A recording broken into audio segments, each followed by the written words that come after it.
Gaspar Llamazares, muy buenos días. Buenos días. Escuchando desde hace unos minutos la tertulia, ¿estamos con riesgo de intervención? ¿Podemos ser intervenidos? Bueno, yo creo que no. Yo realmente creo que en el momento en que un país como España se ha intervenido, hace saltar el euro y, por desgracia, hace saltar algo que está en peligro en estos momentos, que es la misma perspectiva de la Unión Europea, de una unión política que, en mi opinión, está en riesgo.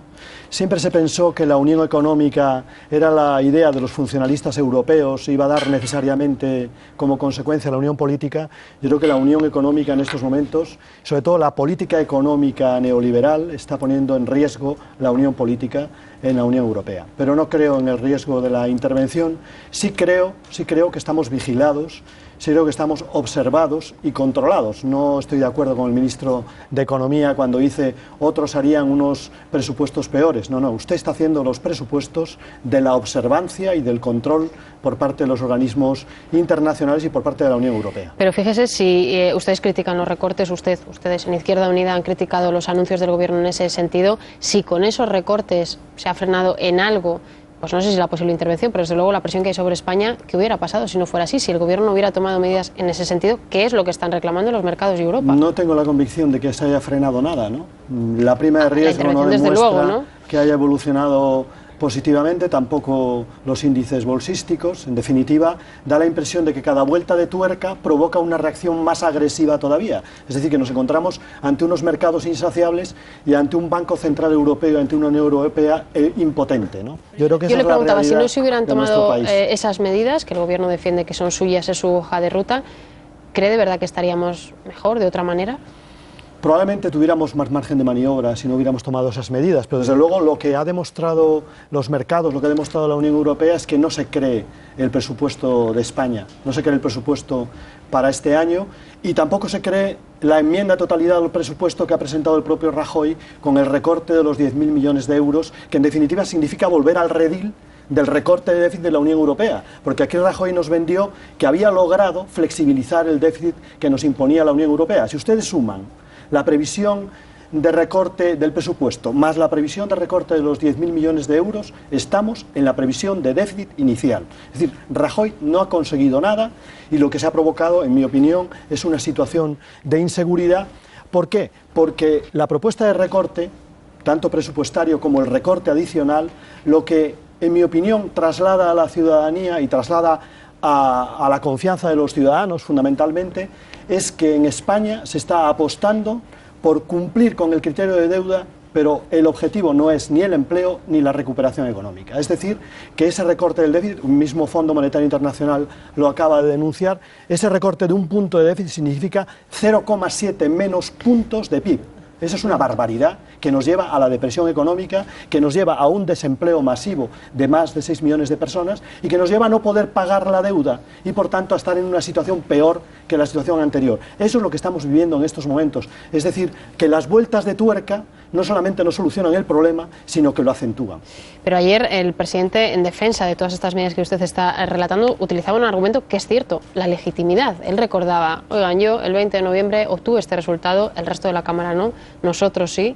Por eso estoy tomando estas decisiones. ¿Qué legitimidad? La legitimidad del gobierno, de las urnas, señor Llamazares. Que yo la pongo entre comillas. Bueno, la legitimidad no, ahora podemos criticar las medidas o no, pero... No, la legalidad no me cabe ninguna duda. La legitimidad de adoptar medidas que no presentó en campaña electoral, incluso abiertamente contrarias a lo que dijo en campaña electoral, no tiene ninguna. ¿Cree que si hubiera elecciones hoy la gente cambiaría? El tema del copago lo negó el presidente del gobierno y lo negaron todos los candidatos del Partido Popular. ¿Y no está en marcha todavía? No, pero acaba de decir la ministra de Sanidad que van directamente al copago. Que es una de las opciones, ha dicho que es una de las opciones y que a ella no le gusta. Yo solo digo, en el conocimiento que tengo de la administración sanitaria, no hay posibilidad de recorte de 7.000 millones de euros en la sanidad española. No hay posibilidad. Hemos recortado ya el 10%.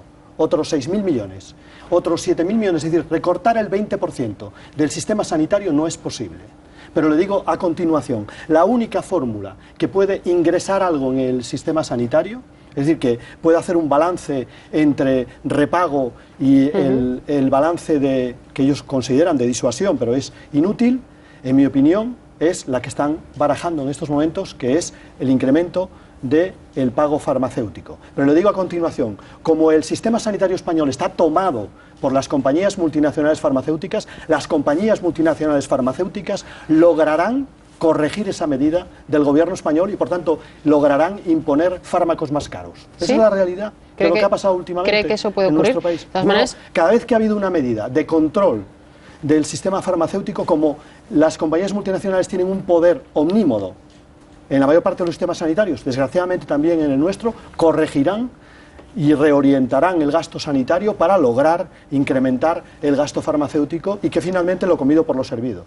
Es usted muy vehemente en la exposición, pero ha dicho una frase que realmente suena muy dura. Ha dicho que ese recorte va a suponer un incremento de muertes en España, porque cuando la sanidad quiebra o no cubre suficientemente, aporta negativamente a la mortalidad. Suena durísimo y quiero saber si tiene algún dato. Estudios, estudios todos, es alarmante. los que quieran ustedes. Lancet, por ejemplo, recientemente en relación a la realidad económica inglesa y a la realidad económica griega. Primera conclusión, las crisis económicas producen enfermedad y mortalidad.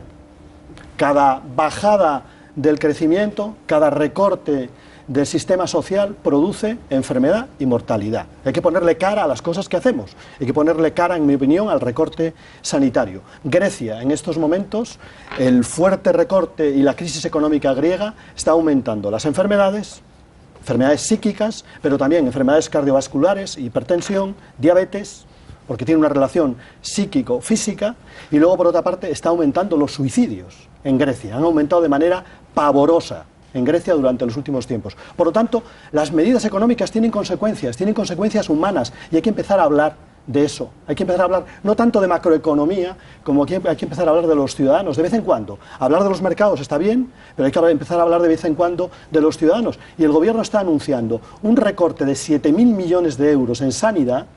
Es prácticamente, junto con el recorte anterior, el recorte del 20% de una de las sanidades más eficientes y mejores de la Unión Europea, hay que decirlo todo, bueno, pues que provocará alargamiento de las listas de espera, provocará mermas en la calidad de la atención, provocará más enfermedad, provocará que la gente llegue más enferma al sistema sanitario y provocará un incremento de la mortalidad. Y entonces, de lo que eso está ahí, y yo anuncio también en relación a estudios españoles, informe reciente de SESPAS y de la Asociación Española de Neuropsiquiatría.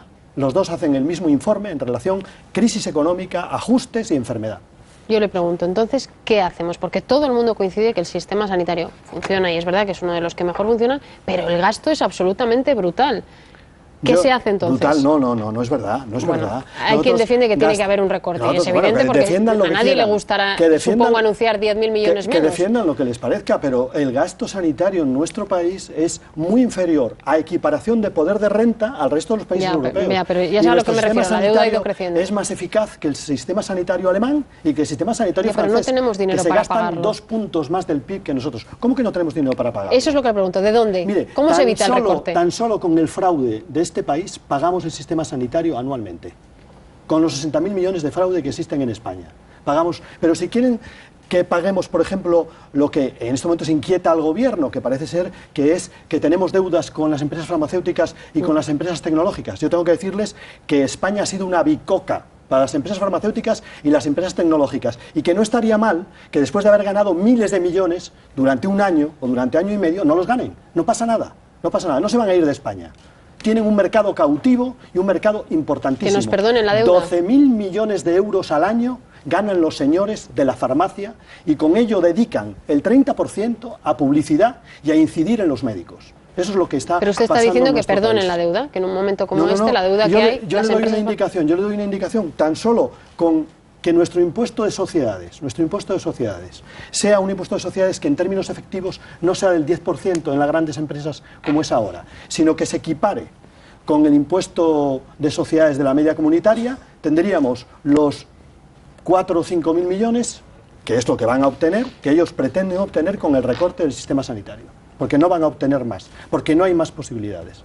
Habla del fraude fiscal. De momento ningún gobierno se ha puesto a ello, digamos, en ese volumen. Bueno, sí, hemos puesto el zorro a cuidar las gallinas. Sí. Los 60.000 euros, desde luego, no los hemos visto. 60.000 millones de euros. Y ustedes anuncian respecto a la amnistía fiscal que lo van a recurrir. No sé si ya tiene argumentación jurídica para cómo se puede atajar eso. Sí.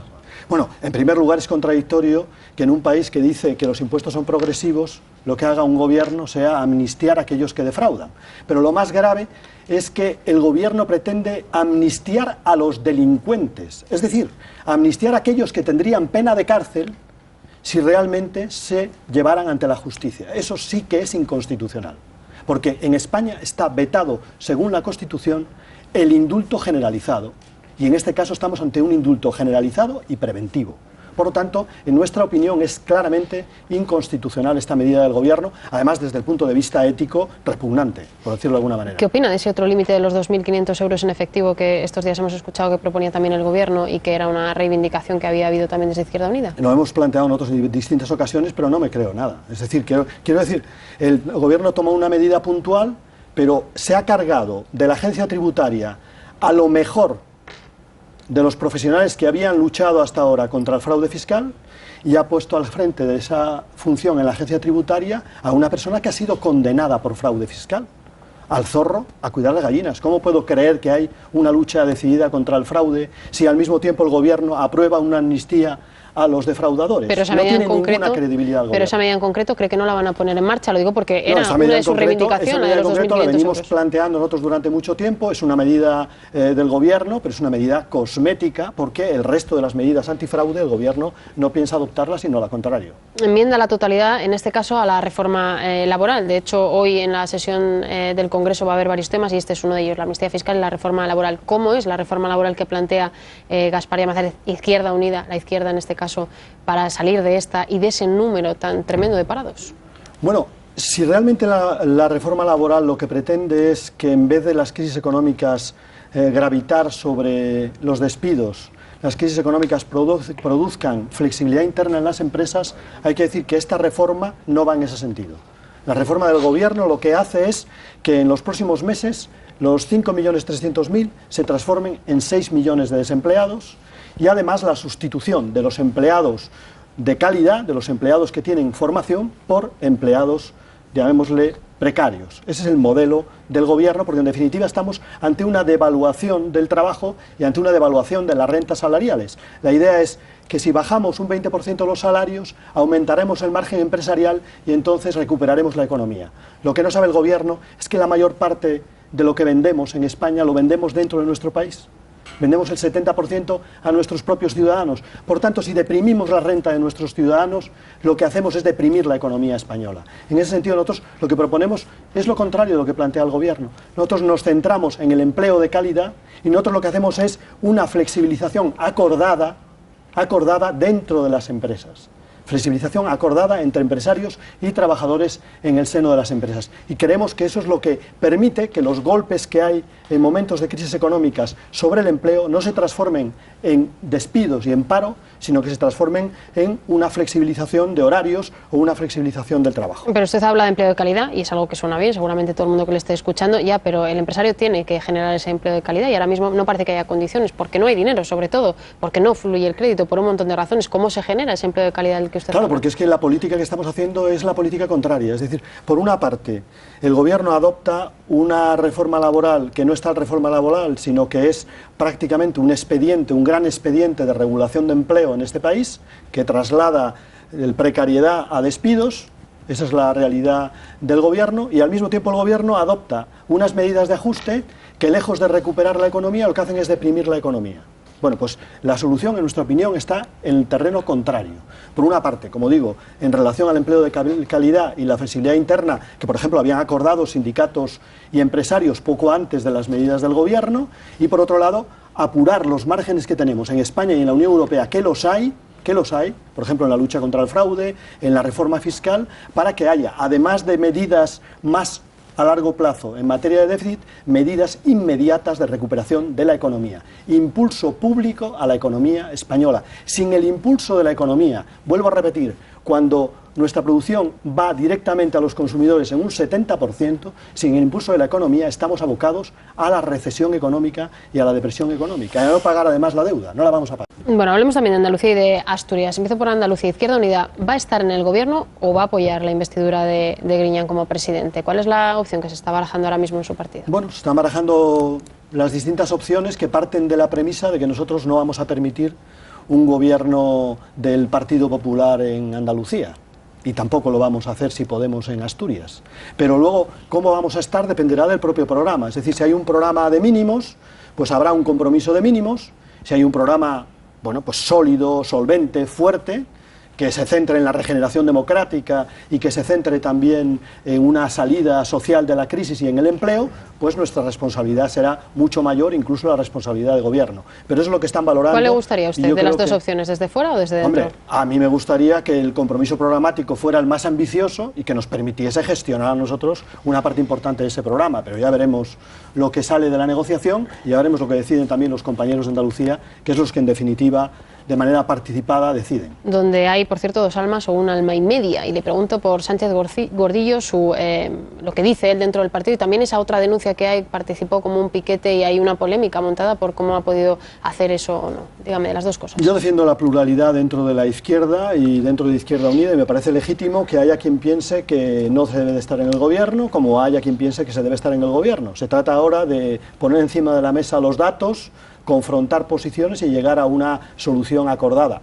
lo mejor posible, si es consensuada mejor y si no por mayoría, pero no lo veo con ningún tipo de preocupación. Y en el caso de las denuncias que ha habido, ya le digo, como piquete informativo le ha denunciado el propietario de un restaurante, a Sánchez Gordillo, que pertenece a su partido, ¿qué opinión le merece eso? Bueno, puede haber denuncias, yo he sido piquete también sí, lo que pasa en que muchas movilizaciones y se habla de que hubo un robo en ese establecimiento de las movilizaciones, nada más. No, pero yo le hablo de una denuncia en la que se habla de robo incluso, que en ese restaurante ocurrió algo más. Eso tendrán que demostrarlo, pero yo no creo que una persona como Sánchez Gordillo, en ningún caso, tengo total confianza desde el punto de vista de la honestidad personal. Otra cosa es que desde el punto de vista político podamos no coincidir.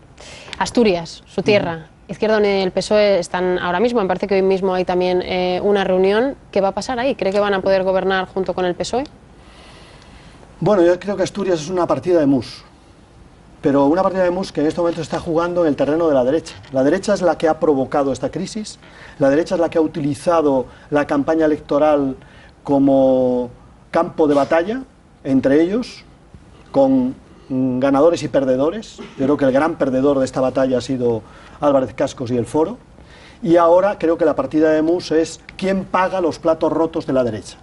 Yo creo que la cuestión está ahí, ¿quién paga los platos rotos? Pero creo que las posibilidades en este momento son mayores para el candidato socialista que para el candidato de la derecha. Porque hay más aversión en la derecha entre ellos que la aversión que puedan tener a un gobierno distinto del gobierno del Foro. Esas dos partes, ¿qué va a hacer UPyD? ¿Qué cree usted que conoce muy de cerca esa situación? Yo creo que UPyD tiene un protagonismo envidiable en estos momentos, pero si se produce lo que yo creo, no va a decidir UPyD. ¿Qué es? Que es que el Partido Popular finalmente no votará la investidura de Cascos. ¿Habrá castigo para Cascos desde el Partido Popular? No, yo creo que el Partido Popular sabe que allí se juega o partido o gobierno. Y yo creo que el Partido Popular cada vez está más cerca de defender el partido antes del gobierno. Tiene mucho gobierno ya. Lo que quiere tener en Asturias es partido. Bueno, vamos a ver si acerta el señor Gaspar Llamazares, que como digo conoce... Los cálculos políticos pueden no acertar. Sí, son cálculos solo. Vamos a escuchar por aquí a Germán Llenque. Muy buenos días, don Gaspar. A mí me gustaría pedir una explicación, pero no como una exigencia, sino una aclaración en el tema del impulso público que, lógicamente, desde la izquierda usted defiende. Porque, claro, estamos en una situación en que ya la teoría de decir impulso privado, impulso público, está muy bien, pero cada vez sabemos más de economía, o por lo menos tenemos la angustia de las cifras. Las posibilidades de manejo del presupuesto son limitadas. Usted dice que incluso para reducir ya no hay manera, etcétera. Entonces, ¿qué entiende usted en la circunstancia actual por impulso público? ¿El Estado debe observar qué nichos de mercado hay, crear empresas públicas? ¿El Estado debe crear 3 ICOs más o un banco hipotecario? No sé, ¿qué es lo que entiende usted por el impulso público? Bueno, en primer lugar, que no es posible recuperar nuestra economía únicamente con ajustes, ¿no? Los ajustes nos llevan directamente a la depresión y nos llevan, bueno, pues a perder empleo. Por tanto, si se trata de poner en un primer plano la recuperación de la economía y el empleo, hay que combinar, por un lado, un alargamiento del periodo de cumplimiento del déficit. Yo leí el otro día en la deuda japonesa, ¿no? ¿Saben en cuánto está? En el 220% del PIB japonés, 220%. Nosotros tenemos una deuda que no está ni siquiera en el 70%. Tiene una ventaja que casi todos se la deben a sí mismos. 20% inferior. Pero es que además Japón, yo le doy una indicación, Japón a pesar de esa deuda del 220%, pretende gastarse en la recuperación de la economía japonesa después de Fukushima más de 190.000 millones de dólares. Bueno, pues lo que digo no significa una posición de izquierda, es una posición racional. Y es que junto a las medidas que se han dado en llamar de saneamiento económico, pero que son un ajuste salvaje, que nos llevan directamente a una cura de hambre, es necesario adoptar medidas de recuperación de la economía. Y en la opinión de Izquierda Unida, hay margen fiscal para ello. Hay margen fiscal en la lucha contra el fraude, hay margen fiscal también en el impuesto de sociedades o de plusvalías, o por ejemplo en las SICAF, en las sociedades donde defraudan a tope, ¿no? ¿Y eso para qué? Bueno, pues eso para tomar iniciativas, por ejemplo, de una banca pública. El ICO tiene ficha bancaria, pero el ICO está llevando el dinero a través del banco privado. El banco privado recibe el dinero al 1 y se gana 3 puntos únicamente en gestionar el dinero público. No, que el ICO pueda llevar directamente ese dinero a un precio bajo a las pequeñas y medianas empresas y a los autónomos. Ese sería un mecanismo, ¿no? Un mecanismo, en nuestra opinión, válido. Y luego otro mecanismo es, por ejemplo, nosotros no decimos nada nuevo. En la época de Roosevelt, Estados Unidos crea una iniciativa por el empleo, que inicialmente es una iniciativa pública y mixta, y finalmente termina en manos del sector privado. Bueno, pues si eso se hace en Estados Unidos, que son la ortodoxia liberal, la ortodoxia capitalista por excelencia, ¿por qué no lo podemos hacer en España? También una iniciativa pública que pretenda la cualificación de los ciudadanos y el empleo. Anabel. Sí, es evidente que por la exposición que usted hace tiene un modelo económico, un modelo para salir de la crisis diferente al del que está llevando a cabo el gobierno. Pero si se pudiera hacer por un momento abstracción de esto, que yo reconozco que es importantísimo, claro, la hoja de ruta de cada uno, ¿usted cree que el país está para una reedición de lo que fue en la transición los pactos de la Moncloa, o el país está, o convendría un pacto nacional parlamentario para salir de la crisis, o que no, que se dé vía libre al juego de las mayorías y que cada uno haga lo que pueda? Yo vuelvo a los clásicos, eso es puro idealismo en el día de hoy. En el día de hoy a lo que asistimos es una guerra de clases por parte de un sector minoritario de la sociedad española que no quiere asumir ningún tipo de responsabilidad en la salida de la crisis y que quiere salir de la crisis sobre la base de devaluar los salarios de la inmensa mayoría de los españoles, incluso de arrebatarles sus conquistas sociales. Eso es a lo que asistimos. Entonces, ¿qué pedimos en estos momentos? ¿Un acuerdo cuando ellos están armados y queriendo expoliarnos? No, yo creo que no hay posibilidades de acuerdo. En estos momentos lo que hay posibilidades es de defender las conquistas. En primer lugar, de defenderse frente a la reforma laboral, que es un expolio de rentas salariales, y en segundo lugar, defenderse frente al intento de acabar con el sistema social, de acabar con la sanidad y la educación públicas, que son eficientes y lo único que quieren es buscar nuevos nichos económicos para sus amigos.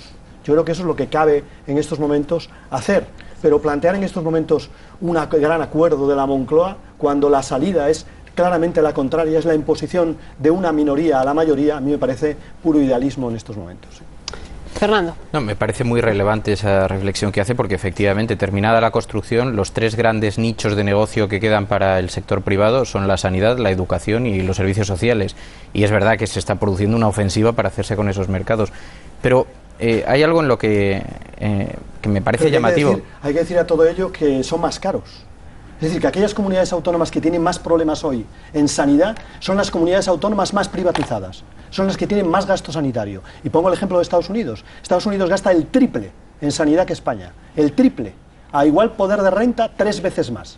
Eso demuestra que el sistema privado no solamente tiene una baja cobertura, cubre a menos del 50% de los americanos, que el 50% están sin cobertura sanitaria, sino que además resulta carísimo, carísimo. Por tanto, el argumento de que vamos a ahorrar nada, no vamos a ahorrar nada, vamos a dar negocio a determinados amigos. No, en eso estoy de acuerdo, pero quería discrepar, porque en lo que discrepo es que hay una batalla, una lucha de clases en este país, porque el hecho es que en muchas comunidades autónomas donde ha gobernado el Partido Popular, es decir, se ha visto su modelo de gestión, han vuelto a salir ganadores, y no solo en esas comunidades autónomas, sino que hay muchos obreros, para decirlo en un lenguaje comprensible, que votan al Partido Popular.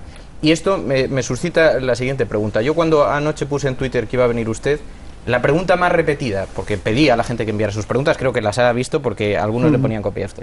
La pregunta más repetida es, ¿para cuándo una izquierda unida? Porque todo ese modelo que usted propone podrían gobernarlo, podrían llevarlo a práctica si hubiera una concertación tal como la hay dentro de la derecha, dentro del Partido Popular. Pero ustedes no se han conseguido poner nunca de acuerdo con el Partido Socialista y con las otras izquierdas o partidos como ECUO, que últimamente también ha habido algunas discrepancias públicas. Adelante. Bueno, en primer lugar, que hay una guerra de clases en Europa y que se está aprovechando la crisis para desmantelar las conquistas de los trabajadores es, en mi opinión, incontestable, ¿no? Incontestable que en Europa en estos momentos existe lucha de clases, lo que pasa es que la van ganando los otros, la va ganando fundamentalmente la clase propietaria, que se está haciendo con el modelo social y se está haciendo también con la democracia, convirtiéndolo en una plutocracia o democracia de poder únicamente, ¿no?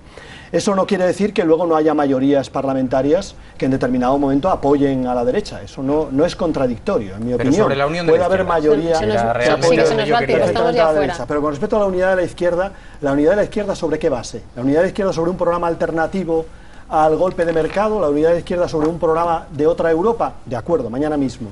Pero la unidad de la izquierda para un proyecto social liberal que prácticamente sea un proyecto de la derecha compasiva, nosotros no tenemos ningún interés en esa orientación. Bueno, pues se nos ha acabado el tiempo. Le agradecemos mucho, como siempre, a Gaspar Llamazares que haya estado aquí en los desayunos. Gracias.